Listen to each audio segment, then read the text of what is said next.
Good morning students. कल हमने पढ़ा था टाइप्स ऑफ फंक्शंस यानी फलनों के प्रकार। अब वो जो फलनों के प्रकार अपने पास थे उनमें से कई आपने कल देखे, जिनमें हमने आइडेंटिटी यानी तत्समक, मापांक मॉडुलस फंक्शन, इसके अलावा ग्रेटेस्ट इंटीजर फंक्शन यानी महत्तम पूर्णांक फलन पढ़ा, कांस्टेंट फंक्शन यानी अचर फलन पढ़ा। ये कल चीजें हमारी हुई थी कुछ। आज हम उसी का अगला हिस्सा लेने जा रहे हैं, जिसमें हम पढ़ने जा रहे हैं परिमेय फलनों के बारे में, यानी रेशनल फंक्शंस क्या होते हैं उनके बारे में रीड करेंगे।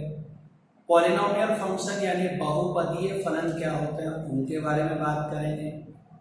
इसके अलावा लॉगरिथमिक यानी लघुगुणकीय फलन क्या होते हैं उनकी बात करेंगे, और एक्सपोनेंशियल यानी कि चर घातांकीय फलन क्या होते हैं उनके बारे में बात करेंगे।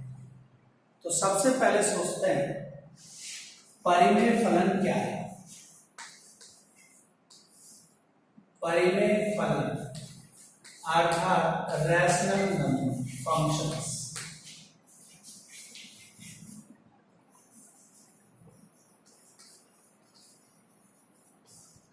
यानी हम क्या सीखने जा रहे हैं? रैशनल फंक्शंस यानी परिमेय फलन। तो परिमेय फलन नाम में दिखाई देता है। परिमेय संख्या आप जानते हैं p/q टाइप की होती है रैशनल नंबर्स, परिमेय संख्या। तो fx जो अपना है वो px/qx टाइप का आ जाए तो अपन उसे कहते हैं परिमेय फलन, रैशनल फंक्शन। इसका मीन है कि ये एग्जाम्पल अपन देते हैं कि fx यदि अपन ले लें x+1/x+2 टाइप, सपोज इस टाइप का लिए तो हम इसे कहते हैं रैशनल फंक्शन यानी परिमेय। 1/x भी है, जैसे fx = 1/x, it is also rational, यानी ये भी परिमेय फलन है। इस तरीके से अपन परिमेय फलन को परिभाषित करते हैं। अब इनके ग्राफ सबके अलग अलग होते हैं, इनका कोई पर्टिकुलर ग्राफ नहीं होता कि अपन ये सोचें कि ये हमारे पास fx = 1/x दे दिया तो इसका ग्राफ अलग टाइप का होगा, x+1/x+2 दे दिया इसका ग्राफ अलग। जैसे साधारणतया अपन ग्राफ सरल रेखा का बनाते हैं, स्ट्रेट लाइन का बनाते हैं ना 10th क्लास में, जिसमें आप x की वैल्यू 1 2 3 4 पुट करते हैं, fx यानी y की वैल्यू मिलती है, पॉइंट मिल जाते हैं, उन पॉइंटों से ग्राफ बनाते हैं। तो ये उस टाइप का होता है। अब अपन बात कर रहे हैं दूसरे टाइप के फंक्शन की। अगला है बहुपदीय फलन। बहुपदीय फलन यानी पॉलिनोमियल फंक्शन।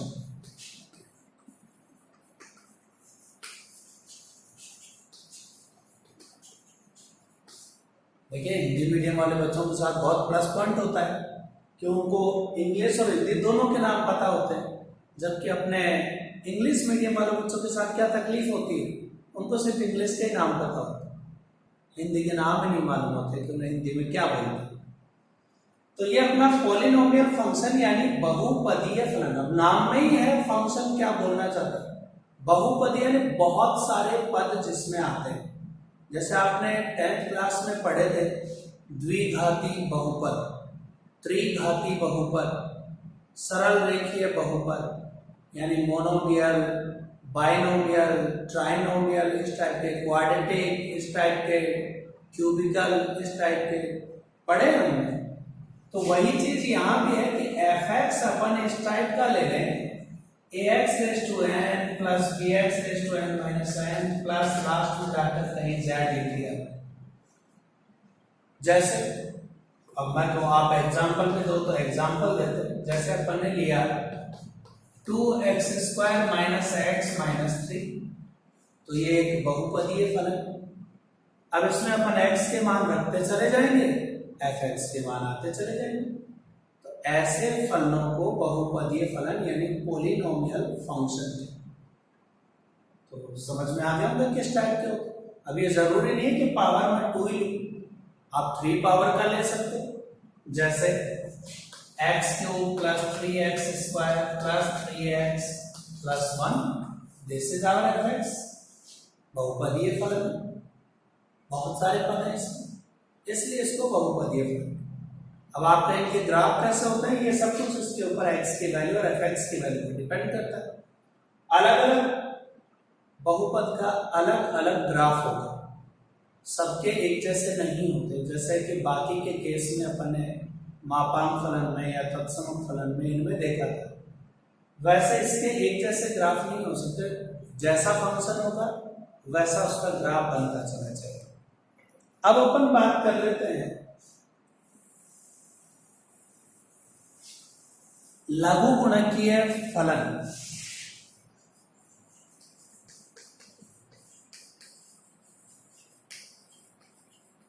यानी हम इसे कहते हैं लॉगरिथमिक फंक्शन।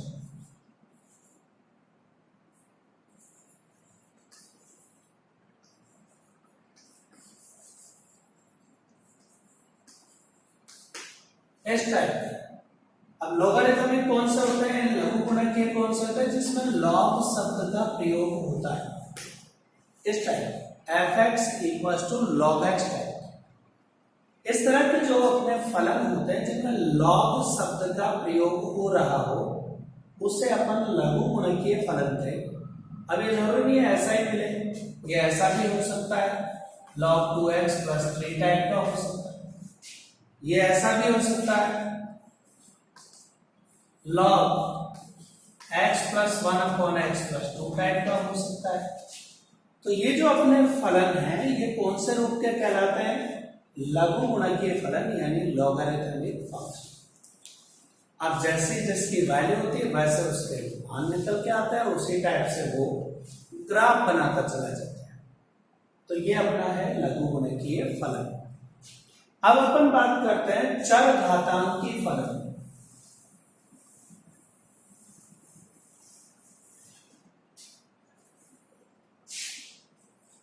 चरघातांकी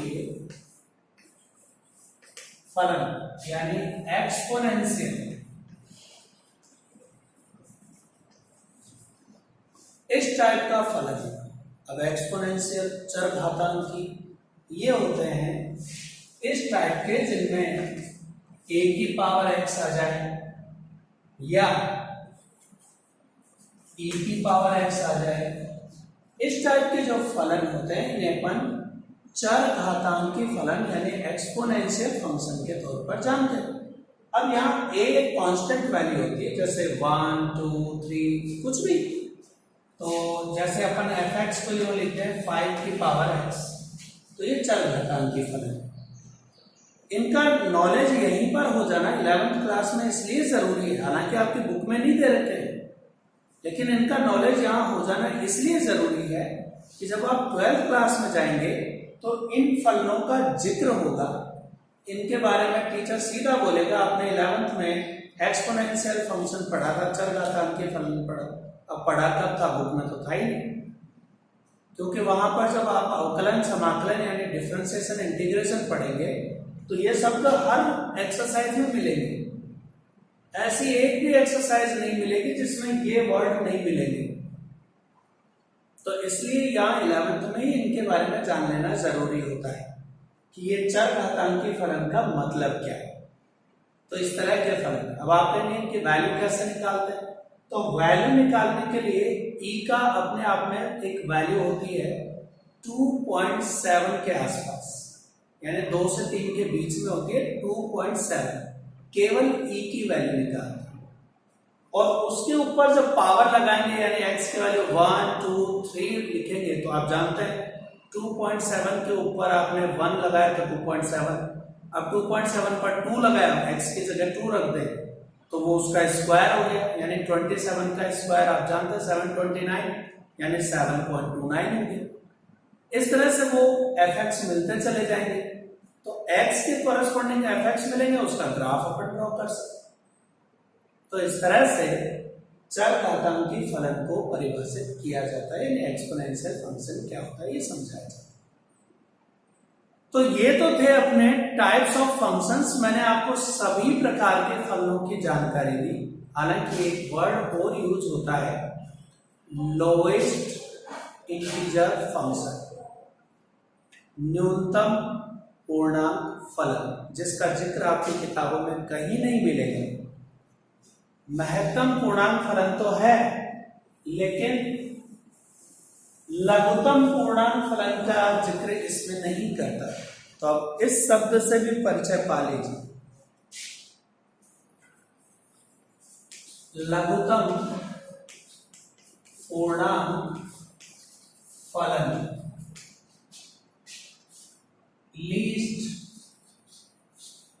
इंटीजर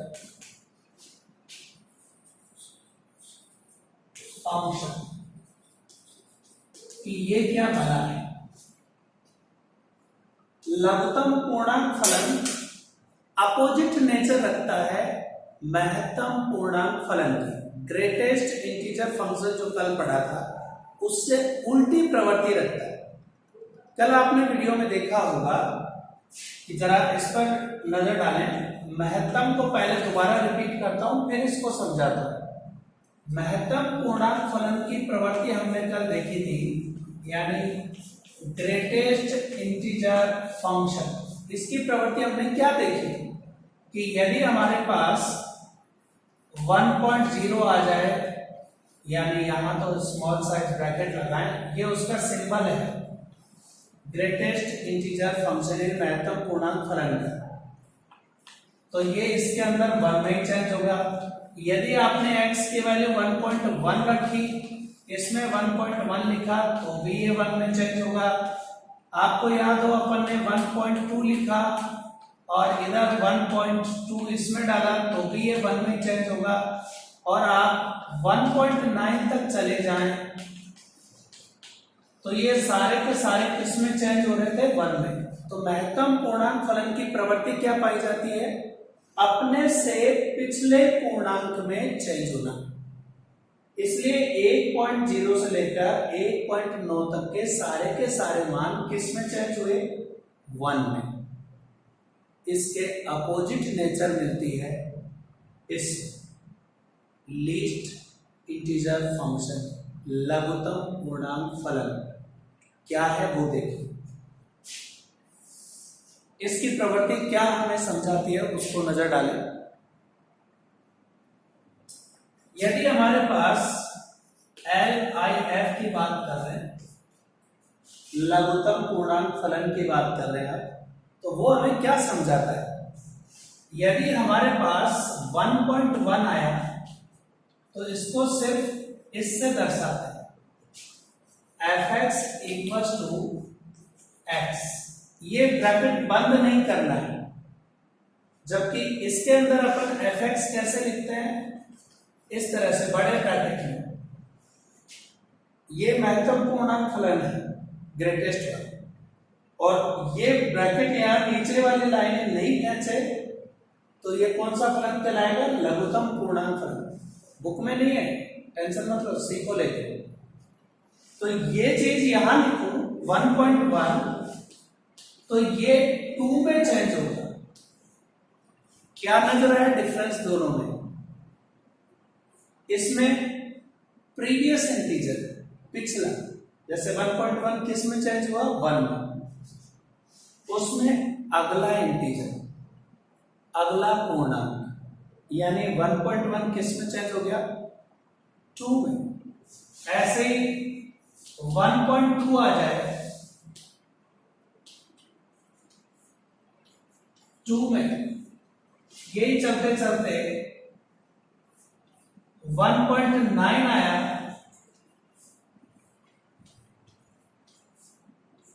वही 2 में, और 2 आया तो भी 2 में।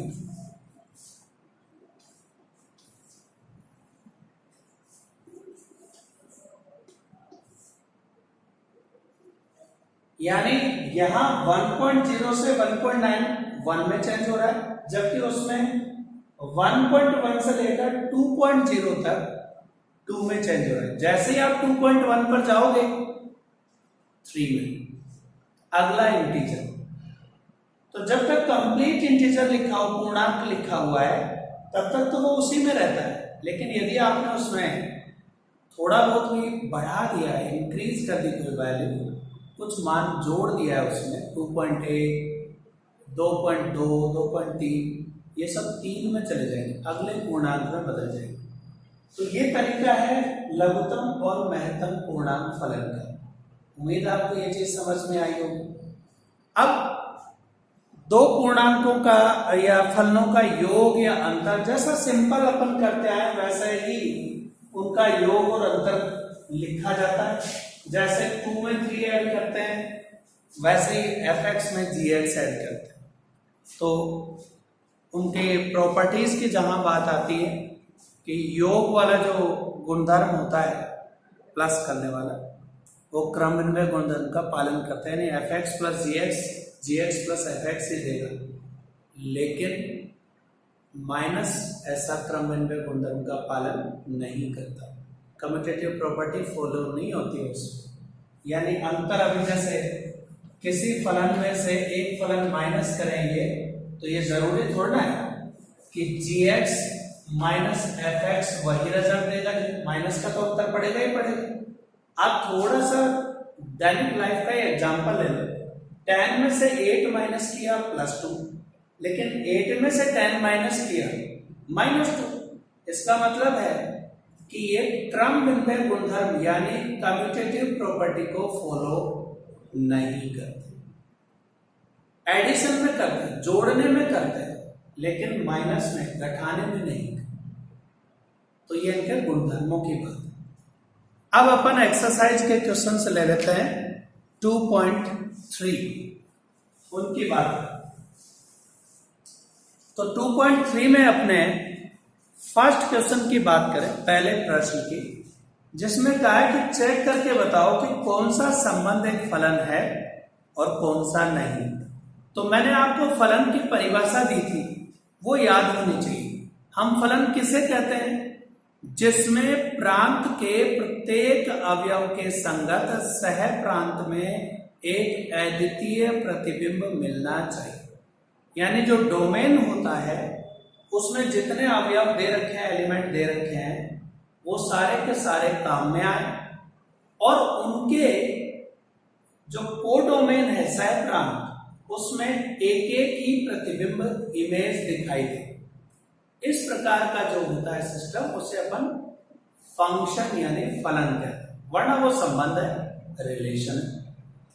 अब ध्यान से देखें, इसमें फर्स्ट क्वेश्चन का फर्स्ट पार्ट देखिए, क्वेश्चन नंबर 1 और उसका और इसका जवाब 2151, इसके अलावा 81111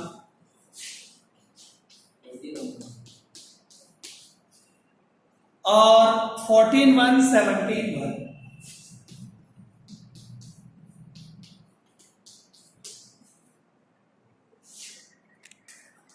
हाँ, तो अपन इसको ध्यान से देखें। आप देख रहे हैं कि पहले स्थान पर जो वैल्यूज है, मान है, उनमें से एक भी मान रिपीट नहीं हुआ है, दोहराया नहीं गया है। चूंकि एक भी मान रिपीट नहीं हुआ है, इसलिए ये संबंध फलन है। यदि इनमें से एक भी अवयव रिपीट हो जाता, दोहरा दिया जाता, तो हम इसे कहते हैं कि ये संबंध तो है, फलन नहीं। फलन की शर्त क्या है कि जो फर्स्ट पोजीशन पर आने वाले अवयव हैं वो दोहराए नहीं जाने चाहिए। यदि वो रिपीट हो गए तो वो संबंध ही रहेगा, फलन नहीं बनेगा। जैसा आप इसके थर्ड में देखें, इसी के अंदर देखें 131525, 131525, तो हमें क्या दिखाई दे रहा है कि जो पहले स्थान पर अवयव 1 है उसके 2 प्रतिबिंब मौजूद है। 1 3 से भी जुड़ा हुआ है, 1 5 से भी जुड़ा हुआ है। चूंकि ये 2 से जुड़ा, इसलिए यह संबंध तो है, फलन नहीं। इसमें क्या खासियत देखी, भले ही सारे के सारे 1 से जुड़े हुए, लेकिन कोई भी एक अवयव 2 से नहीं जुड़ा, यानी पहले स्थान पर आने वाला अवयव रिपीट नहीं, जबकि इसमें पहले स्थान पर आने वाला अवयव 2 प्रतिबिंब रखता है, 3 और 5, जो फलन की अद्वितीय वाली शर्त की पालना नहीं थी, इसलिए ये फलन नहीं है, ये फलन है। तो इस तरह से हम फलनों की जांच करते हैं कि कोई संबंध फलन है या नहीं, इस तरह पता लगा। Thank you.